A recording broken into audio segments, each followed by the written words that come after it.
mbabuulidde kubanga si n'ebigambo bimbula kwogera naye mukama oyo atayiwa, mukama tayiwa ate taswaza.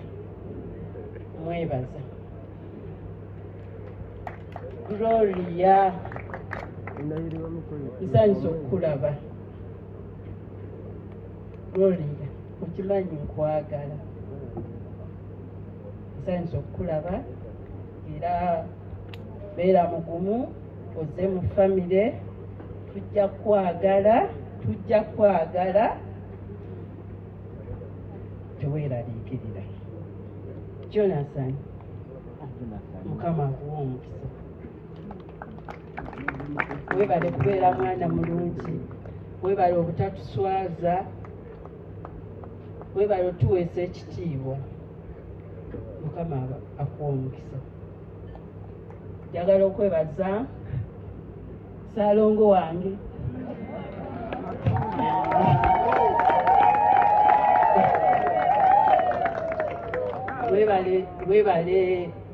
Weebale kuyimirirawo mu mbeera yonna gye tuyiseemu okukuza abaana abo. Tebibadde byangu naye ku lwa Mukama atusobosezza okutuuka wano we tutuuse ne tulaba ku kkula eryo. Bannange, essanyu limbugaanye. Njagala okwebaza Pasita Mama Betty Kasaija, bannange bannalutiimudi mwenna bonna buli omu gy'ali. Banaye Mukama abawe omukisa. Mwebale nnyo twagala, mwebale otubeererawo bannange, mwebale otwagala. Mukama abampeera omukisa. Basenga b'abaana bannange n'ayogera ki baganda bange ne mutindiga eggwendo lyonna ne mujja. Mukama abawe omukisa. Amen. Nange era kanmalirize olw'ebiseera nga nyongerezaako okwebaza. Ngenda kwebaza Katonda olw'olunaku luno lwatukoledde. Nga era bwe mutegedde nti lwabaddeko entiisa nga tugamba kati enkuba bw'enejja, naye byonna Mukama abitukoledde. Tumwebaza olw'ekisa kye kubanga byonna okubeerawo bwe biti kibadde kisa kya Katonda. Tumwebaza olw'obulamu bammwe mwenna abasobodde okujja ne mubeera naffe olunaku luno. Ne twebaza abatusapootinze ssente ate ne mukutusabira.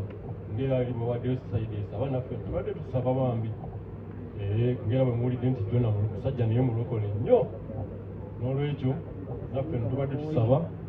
Naye waliwo omukyala wano gwe saagala kuleka nga simwogeddeeko Maama Penny n'oyo okusaba oyimuke owire ku bantu. Omukulu munnange naye naye maama w'abaana naye oyo abadde akeera ku Mmande n'olwokusatu nga yatuzuukusa oluusi asanga ffe tukyagaanye okuzuukuka n'atuzuukusa ne tusaba okwegayirira ku lw'emikolo gino. Era nnyabo tukweyanziza nnyo era twebaza Mukama nti akituukiriza buli kye tubadde tusabira tukirabye nga akikoze. Kati n'ebikyali mu maaso byonna kubanga badde asabira nga tusabira ebintu bingi si lunaku lwokka. Naye kati tukkiriza nti nga bw'atuukiriza olunaku ne bye tusabidde ebirala mu maaso tugenda kubiraba.